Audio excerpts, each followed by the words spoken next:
गरुड़ पुराण की कथा आती है कि यमराज जी एक तोता को देख के हंस गए। तो तोता बोला कोई और हंस जाए तो बात बनेगी, यमराज हंस रहा है। तोते के मित्र थे गरुड़ जी, भगवान के वाहन। तो अपनी पहुंच लगाते हैं ना लोग, जब संकट में आते हैं तो अपनी पहुंच लगाते हैं, जैक लगाते हैं, हाथ पांव फैलाते हैं। गरुड़ जी को कहा कि भैया तुम कैसे भी एक काम करवा दो। बोले क्या?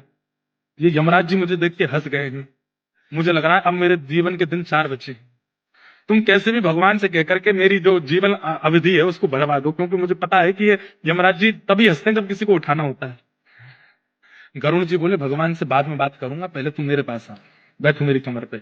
गरुड़ जी उड़ा करके उनको 7 समुद्र पार एक गुफा में ले गए और वहां भीतर ले जाकर के छोड़ दिया। बोले यहाँ रहो, यहाँ कोई नहीं आएगा, और 2-4-10 दिन यहीं बैठे रहे ना, सब ठीक हो जाएगा अपने आप। और मैं जाकर भगवान, मैं यमराज जी से बात करता हूँ, भगवान को छोटे काम के लिए क्यों बोलना?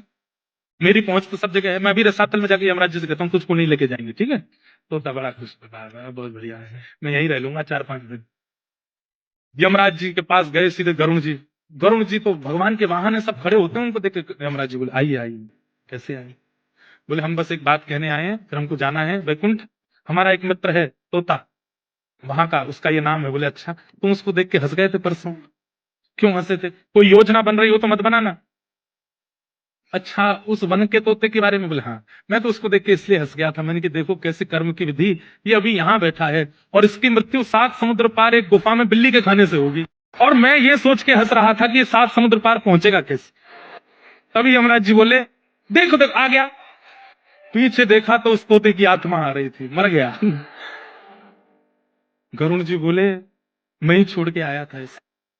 आप कौन से जन्म का अब भोग रहे हो आपको नहीं पता है भैया, वो नहीं कर सकती है। इसलिए प्रसन्न रहो, नाम जपो, कथा सुनो, खूब आनंद से रहो।